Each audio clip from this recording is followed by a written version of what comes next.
আসসালামু আলাইকুম। সংবাদে আপনাদের সবাইকে স্বাগতম জানাচ্ছি আমি নুসরাত। শুরুতেই সংবাদ শিরোনাম। This is the last time I am warning you. নির্বাহী ম্যাজিস্ট্রেটকে প্রকাশ্য হুঁশিয়ারি রুমিন ফারহানার। ব্রাহ্মণবাড়িয়া 2 আসনে নির্বাচনী উত্তাপ চরমে। সর্বশেষ বাবা মাকে বাঁচাতে আত্মসমর্পণের পথে হাদি হত্যার মূল অভিযুক্ত ফয়সাল। অবশেষে সেনাবাহিনীর হাতে আটক, ভিডিও, ডিপ ফেক আর মেঘালয় রহস্যের পর্দাফাঁস। শুনছিলেন সংবাদ শিরোনাম, এখন বিস্তারিত। তার আগে হৃদয় ছুঁয়ে যাওয়া একটি অনুরোধ।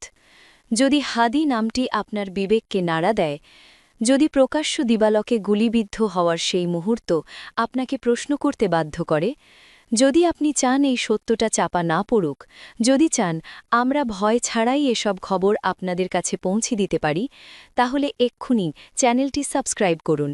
সাবস্ক্রাইব মানে শুধু একটি বাটন চাপা নয়, এটি অন্যায়ের বিরুদ্ধে সত্যের পাশে দাঁড়ানোর অঙ্গীকার। চলুন নীরব না থেকে বিস্তারিত জেনে নিই। নির্বাচনের মাঠ যত ঘনিয়ে আসছে, ততই উত্তপ্ত হয়ে উঠছে ব্রাহ্মণবাড়িয়া 2, সরাইল, আশুগঞ্জ, বিজয়নগর একাংশ আসনের রাজনীতি। আর সেই উত্তাপ শনিবার বিকেলে যেন বিস্ফোরণের কাছাকাছি পৌঁছে যায়, যখন আচরণবিধি প্রতিপালনে নিয়োজিত এক নির্বাহী ম্যাজিস্ট্রেটের সঙ্গে স্বাতন্ত্র্য প্রার্থী রুমিন ফারহানার প্রকাশ্য বাগবিতণ্ডা সামাজিক যোগাযোগ মাধ্যমে ঝড় তোলে। ঘটনার কেন্দ্রবিন্দু সরাইল উপজেলার নোয়াগাঁও ইউনিয়নের ইসলামাবাদ বা গুগদ গ্রাম। বিকেলে সেখানে উঠান বৈঠক করছিলেন রুমিন ফারহানা। স্থানীয় নারী পুরুষের ভিড়, নির্বাচনী আলোচনা আর মাঝখানেই প্রশাসনের হস্তক্ষেপ। এই নিয়েই শুরু হয় উত্তপ্ত বাক্য বিনিময়, যা মুহূর্তেই রূপ নেয় জাতীয় আলোচনার কেন্দ্রে। কী ঘটেছিল ইসলামাবাদ গ্রামে?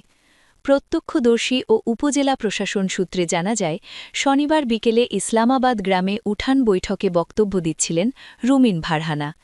ঠিক সেই সময় কয়েকজন পুলিশ সদস্যকে সঙ্গে নিয়ে সেখানে উপস্থিত হন নির্বাহী ম্যাজিস্ট্রেট ও সহকারী কমিশনার ভূমি শাহরিয়ার হাসান খান।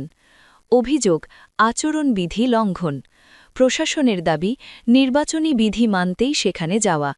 আর রুমিন ফারহানার ভাষ্য, তাকে উদ্দেশ্যপ্রণোদিতভাবে হয়রানি করা হচ্ছে।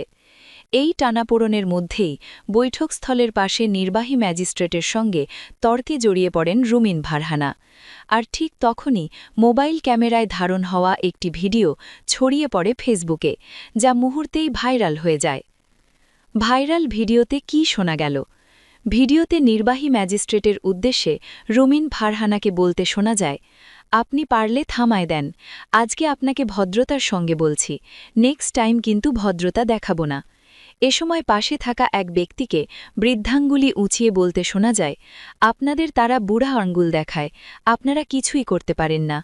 এই কথার জবাবে রুমিন ফারহানাও বৃদ্ধাঙ্গুলি উঁচিয়ে বলেন, আপনাদের তারা এই রকম দেখায়।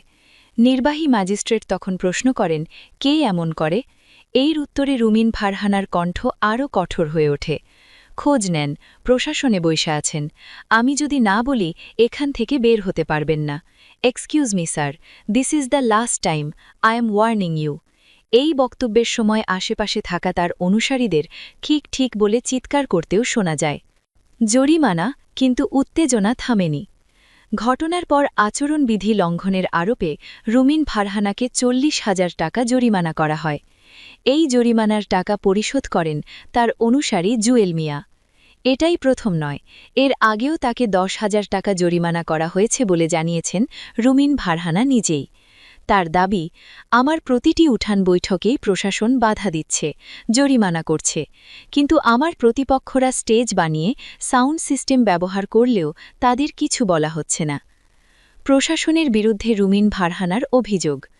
ঘটনার পর প্রথম আলোকে দেওয়া প্রতিক্রিয়ায় রুমিন ফারহানা বলেন, আমার প্রতিপক্ষের জোটের প্রার্থী ও তার লোকজন প্রতিদিন আইন ভঙ্গ করছে, স্টেজ করছে, সাউন্ড সিস্টেম ব্যবহার করছে। আমাকে আশুগঞ্জ বিএনপি সাধারণ সম্পাদক টিস্যু পেপার বলছে, নর্তকী বলছে। আমি এসব নিয়ে অভিযোগ দিয়েছি। তিনি আরও বলেন, আমি কোনো স্টেজ করি না, শুধু একটি হ্যান্ড মাইক ব্যবহার করি। তবুও প্রতিদিন আমার উঠান বৈঠকে প্রশাসন এসে বাধা দেয়। এটা কি আইনের সঠিক প্রয়োগ নাকি নির্বাচনী পক্ষপাত? প্রশাসনের অবস্থান কি? এ বিষয়ে সরাইল উপজেলা নির্বাহী কর্মকর্তা ও সহকারী রিটার্নিং কর্মকর্তা আবু বকর সরকার বলেন, আচরণবিধি ভঙ্গ করায় তাকে অর্থদণ্ড দেওয়া হয়েছে। আইন সবার জন্য সমান। ওনার যদি কোনো অভিযোগ থাকে তাহলে তিনি লিখিতভাবে অভিযোগ দিতে পারেন। প্রশাসনের ভাষ্য, কোনো প্রার্থীই আইনের ঊর্ধ্বে নন, কিন্তু মাঠের রাজনীতিতে সেই বক্তব্য মানতে নারাজ রুমিন ফারহানার সমর্থকরা। এই উত্তেজনার পেছনের রাজনীতি। এই ঘটনার পেছনে রয়েছে গভীর রাজনৈতিক প্রেক্ষাপট। রুমিন ফারহানা একসময় ছিলেন বিএনপির আন্তর্জাতিক বিষয়ক সহ সম্পাদক এবং সংরক্ষিত আসনের সাবেক সংসদ। ব্রাহ্মণবাড়িয়া 2 আসনে বিএনপির প্রার্থী হতে দীর্ঘদিন ধরেই মাঠে ছিলেন রুমিন ফারহানা। কিন্তু শেষ পর্যন্ত এই আসনে বিএনপি নেতৃত্বাধীন জোটের শরিক জমিয়েতে উলেমায়ে ইসলাম বাংলাদেশের কেন্দ্রীয় কমিটির সহ-সভাপতি মৌলানা জুনায়েদ আল হাবিবকে প্রার্থী করা হয়। দলীয় মনোনয়ন না পেয়ে রুমিন ফারহান স্বতন্ত্র প্রার্থী হিসেবে নির্বাচনে নামেন। এর পরিণতি ৩০ ডিসেম্বর দলীয় সিদ্ধান্ত অমান্য করায় তাকে বিএনপি থেকে বহিষ্কার করা হয়। এই বহিষ্কারই কি তাকে আরও আক্রমণাত্মক করে তুলেছে, নাকি প্রশাসনের সঙ্গে এই সংঘর্ষ সেই রাজনৈতিক ক্ষোভের বহিঃপ্রকাশ? নির্বাচনী মাঠে কী বার্তা দিল এই ঘটনা? একদিকে একজন স্বতন্ত্র প্রার্থী, অন্যদিকে প্রশাসনের কড়া অবস্থান। এই সংঘর্ষ শুধু একটি উঠান বৈঠকের ঘটনা নয়, এটি ব্রাহ্মণবাড়িয়া 2 আসনের নির্বাচনী বাস্তবতার প্রতিচ্ছবি। ভাইরাল ভিডিও ইতোমধ্যে প্রশ্ন তুলেছে, প্রশাসন কি নিরপেক্ষ, নাকি নির্বাচনের মাঠে কিছু প্রার্থী বাড়তি চাপের মুখে পড়ছেন? একই সঙ্গে প্রশ্ন উঠছে প্রার্থীদের আচরণ নিয়েও। নির্বাহী ম্যাজিস্ট্রেটকে প্রকাশ্যে হুঁশিয়ারি কি আচরণবিধির মধ্যেই পড়ে? নির্বাচনের আগে এমন ঘটনা ভোটের রাজনীতিকে আরও উত্তপ্ত করবে তা বলাই বাহুল্য। রুমিন ফারহানার "this is the last time I warning you" বক্তব্য শুধু একটি বাক্য নয়, এটি এখন পুরো নির্বাচনী এলাকার আলোচনার কেন্দ্রবিন্দু। এই ঘটনার রেশ কতদূর গড়ায়, প্রশাসন ও নির্বাচন কমিশন কী সিদ্ধান্ত নেয়, আর ভোটাররা এই উত্তেজনাকে কিভাবে দেখেন, সেদিকেই এখন তাকিয়ে ব্রাহ্মণবাড়িয়া 2। আপনার মতে এটি কি প্রশাসনিক পক্ষপাতের উদাহরণ, নাকি আচরণবিধি ভঙ্গের স্বাভাবিক পরিণতি? মতামত জানান। সর্বশেষ, বাবা মাকে বাঁচাতে আত্মসমর্পণের পথে হাদি হত্যার মূল অভিযুক্ত ফয়সাল অবশেষে সেনাবাহিনীর হাতে আটক। ভিডিও ডিপ ফেক আর মেঘালয় রহস্যের পর্দাভাস। ঢাকার রাজনীতিতে আলোচিত ইনকালাব মঞ্চের পক্ষপাত্র ওসমান হাদিকে গুলি করে হত্যার পর যেই নামটি আতঙ্ক আর রহস্যের প্রতীক হয়ে উঠেছিল, সেই ফয়সাল করিম মাসুদ অবশেষে ধরা পড়েছে। সর্বশেষ আপডেট অনুযায়ী একটি অত্যন্ত কৌশলী ও ঝুঁকিপূর্ণ অভিযানে সেনাবাহিনীর হাতেই আটক হয়েছে হাদি হত্যার প্রধান অভিযুক্ত এই ফয়সাল। তবে নিরাপত্তা সূত্র বলছে এটি ছিল শুধু গ্রেপ্তার নয়, বরং একটি গভীর মনস্তাত্ত্বিক ও গোয়েন্দা অপারেশন, যার পেছনে রয়েছে আরও ভয়ঙ্কর বাস্তবতা। সূত্র জানায়, ফয়সাল দীর্ঘদিন ধরেই আত্মগোপনে ছিল। মোবাইল ফোন বন্ধ, অবস্থান পরিবর্তন, ছদ্মবেশ সবই করেছিল নজর এড়াতে। কিন্তু তার দুর্বল জায়গা হয়ে দাঁড়ায় পরিবার। তদন্তে উঠে আসে ফয়সালের বাবা মা, স্ত্রী ও শালক সরাসরি তাকে পালাতে সহায়তা করেছিলেন। এক পর্যায়ে যখন পরিবারের একের পর এক সদস্য গ্রেপ্তার হয়ে আদালতে ১৬৪ ধারায় স্বীকারোক্তিমূলক জবানবন্দি দিতে শুরু করেন, তখনই মানসিকভাবে ভেঙে পড়ে ফয়সাল।